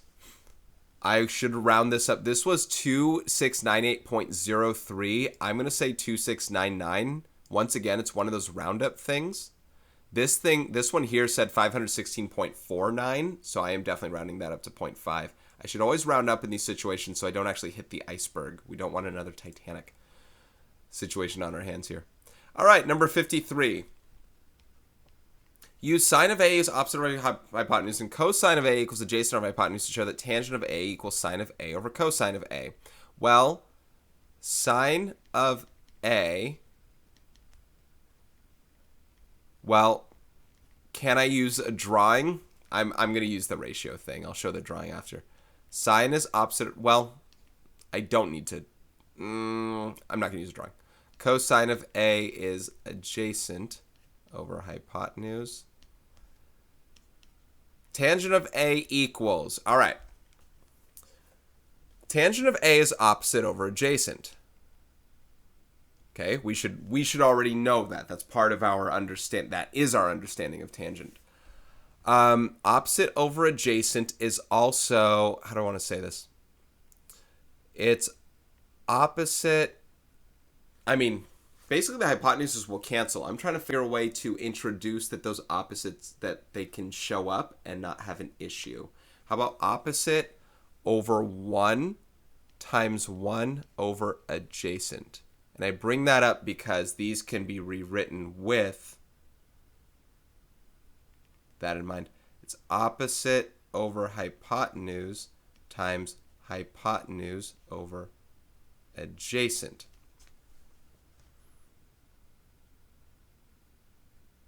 I don't know if I should bring it up that way. Because I turned division into multiplication. I'm going to turn it back into division again. This isn't my best way of writing. This isn't my best proof in the world.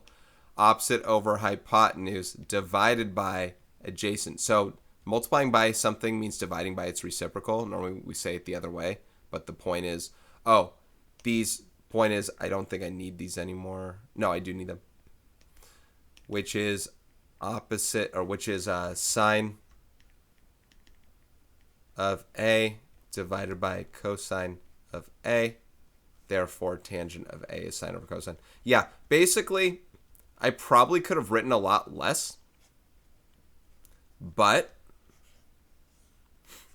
I wanted to introduce where I can bring up hypotenuses randomly. I didn't even need hypotenuse here. I could have called these P. It doesn't matter what these things are. As long as I'm dividing something by itself, they would cancel out and become 1. And that's kind of what I wanted to show. Something could cancel and become 1, therefore they could be used. So I hope that kind of worked itself out. I don't know if that's a great proof, but it makes it so.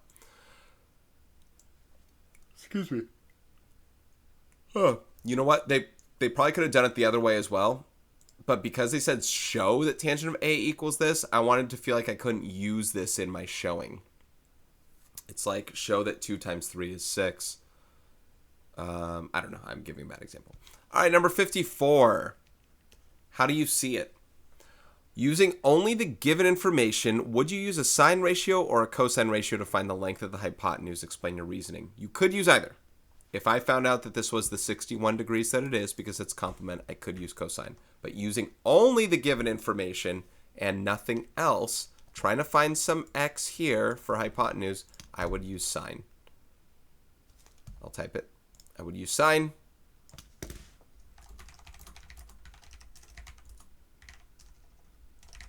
Because the side ratio, the side opposite the known acute angle, which in this case is the 9 opposite the 29 degrees. All right, see, cosine would have used the adjacent, and we don't have that unless, like I said, we found out the other angle was 61 degrees and stuff like that. But that's another step. All right, 4 more questions, I believe. Number 55. Multiple representations, 4 parts. Let me just go to the next page in case this is a lot. You are standing on a cliff above an ocean. Okay, I imagine, yeah, part A says draw it, so I'll draw it with him. Standing on a cliff above an ocean, you see a sailboat from a vantage point 30 feet above the ocean. Okay. So I'm standing on a cliff. Hello out there. Here's the ocean. I see a sailboat. From my vantage point 30 feet above the ocean.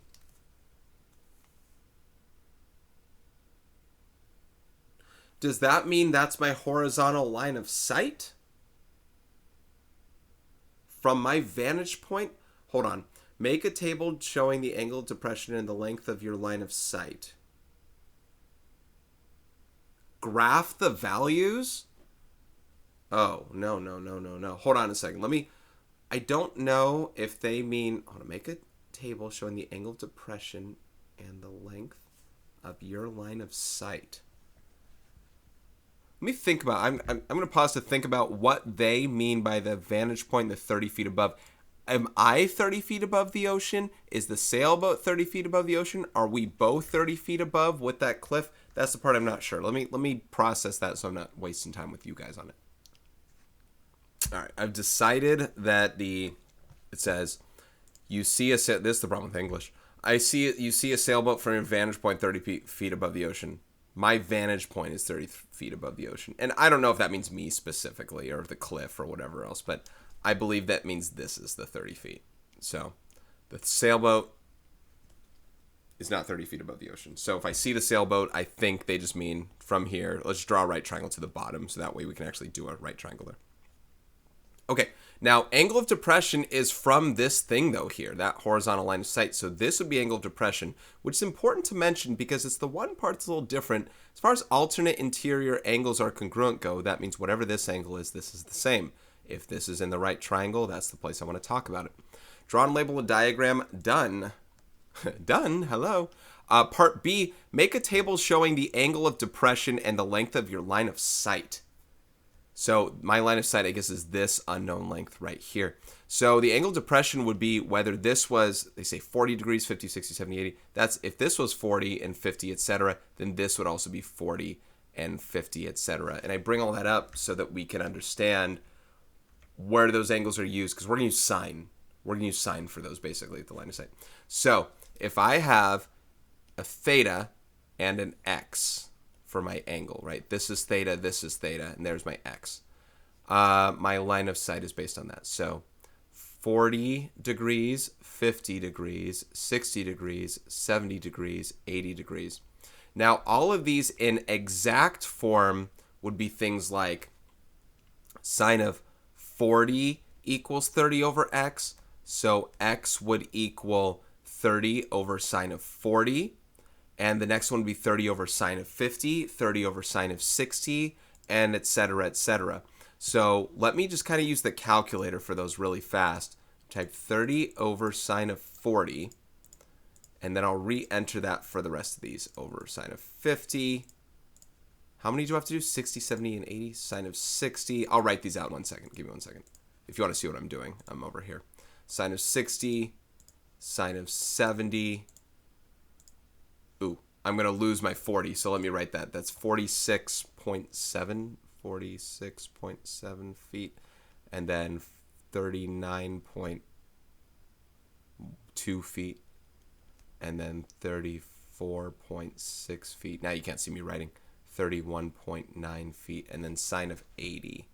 30 over sine of 80. 30.5 feet. Okay. All right, so that's what I'm doing with those numbers there.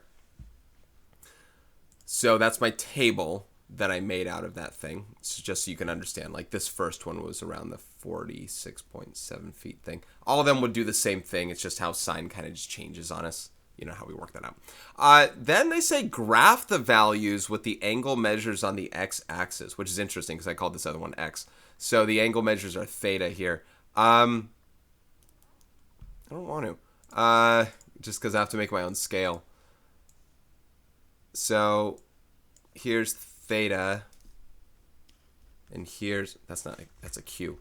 Here's theta, and here's my hypotenuses, my line of sight, x.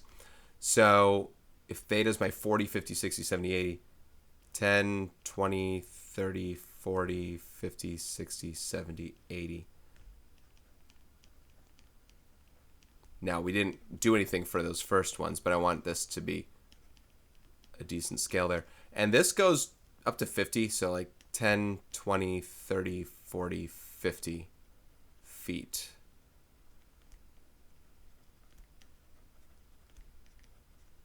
Okay, so let's plot these. At 40 degrees, we go to 46.7 feet, so probably about right there.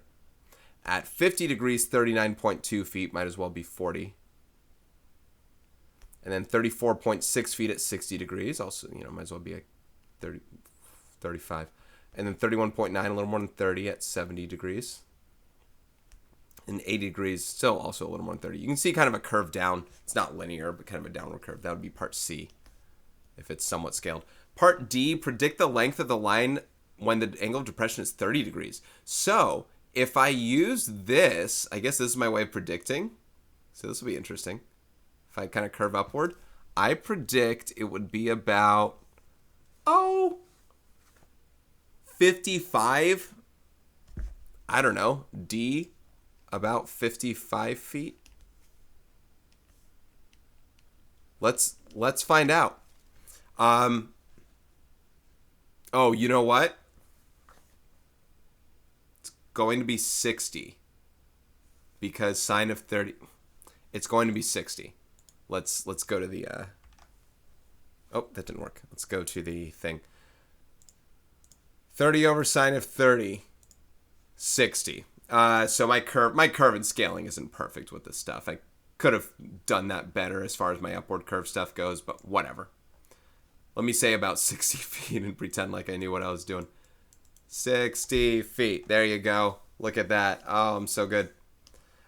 Listen, I didn't have an actual scaling on my thing. If I did, and if I had a right curve, I'm sure I would have said that. But the calculation lets us. All right, number 56. Thought-provoking. One of the following infinite series represents sine of x, and the other one represents cosine of x, where x is measured in radians. Which is which? Justify your answer, then use each series to approximate the sine and cosine of pi over 6. Hints. Pi equals 180 degrees. 5 factorial means 5 times 4 times 3 times 2 times 1. Find the values that the sine and cosine ratios approach as the angle measures approach 0.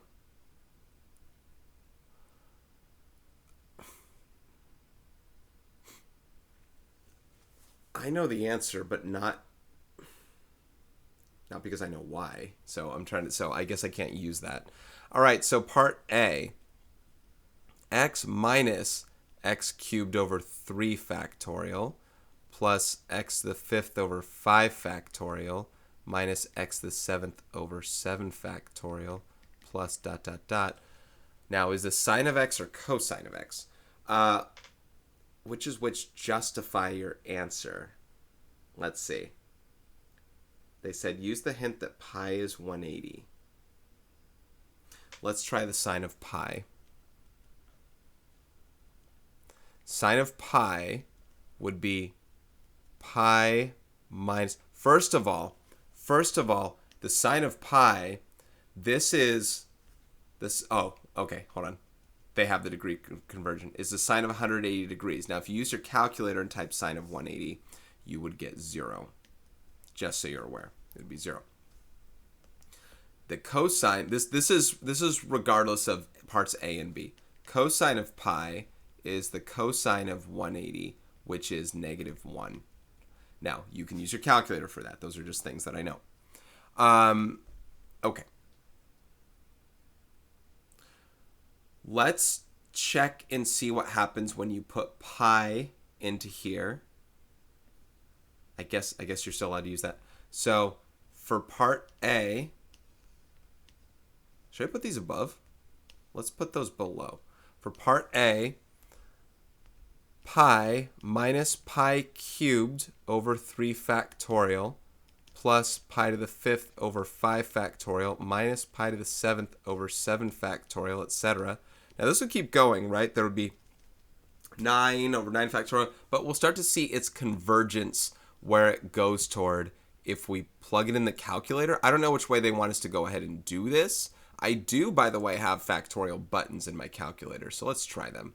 Let's do pi minus pi cubed to the 3rd. I don't know where this is in my calculator. Over, oh, do I need these? Pi cubed over 3. Now, if your calculator doesn't have this factorial, this is why they wanted us to do the 3 times 2 times 1 thing, so you can try that. Let's try plus pi to the 5th. This is kind of a long problem for me to type this out. Pi to the 5th over, this time I'll use this, over, use parentheses though, 5 times 4 times 3 times 2 times 1, which by the way is 120, I believe. And you also don't need the times 1 technically. Plus pi to the 7th. Pi to the 7th. I don't think I need that part in parentheses. I think once it does pi to the 7th, you're taken care of. But this part I would need parentheses, but I'll just write 7 factorial here. Over 7 factorial. Now this would keep going as far as the pluses and minuses and stuff. Let's see what this approximates to. That says 1.12, etc. That was with a plus. Let me do one more. Minus pi to the 9th. I don't think I need, once again, the over 9 factorial. I don't think I need the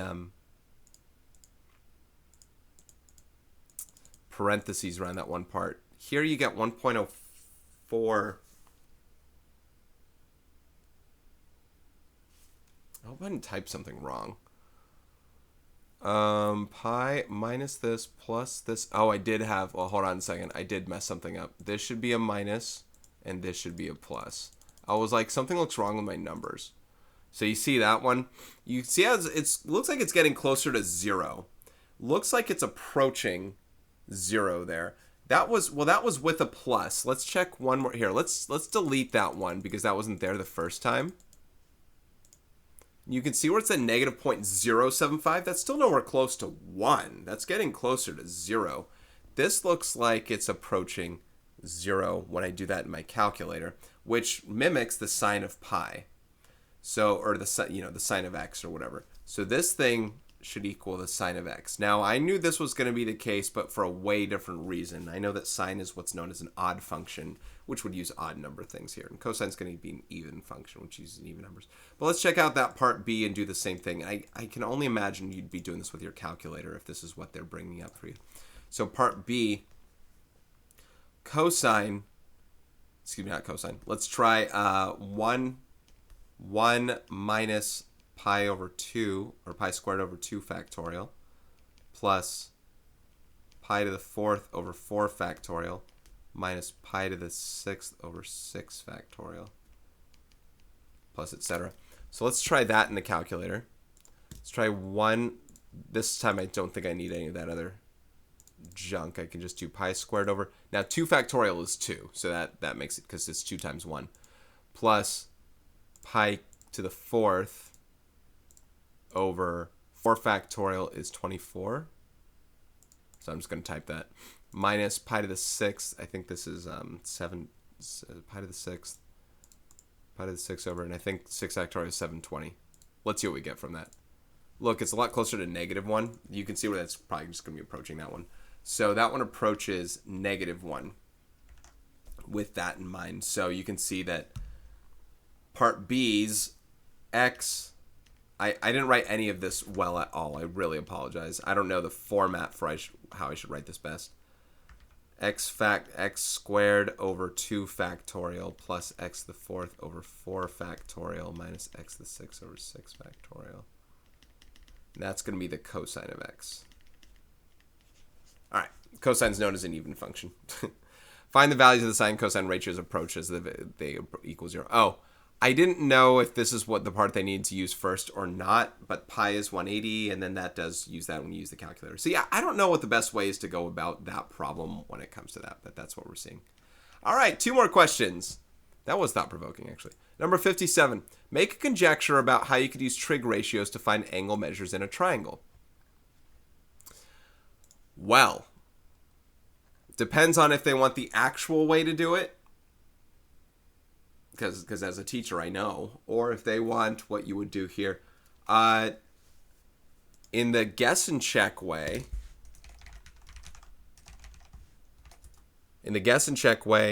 try, so it's like this, right? Here, before I keep typing, let's say that you knew that the sine of an angle was, I don't know, 6 over 11, and I want to find out what the angle is. One method is guess and check. Triangle measures until you get that approximate ratio. So for this one, 6 over 11, I will tell you how to do it in this next one in a second, if you're willing to know.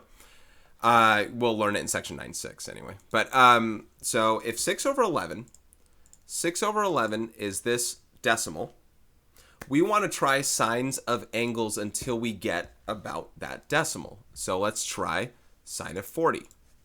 Sine of 40 is that. Let's try something smaller, because when I get smaller, it'll lessen itself. 35.57, pretty close. Let's try 34.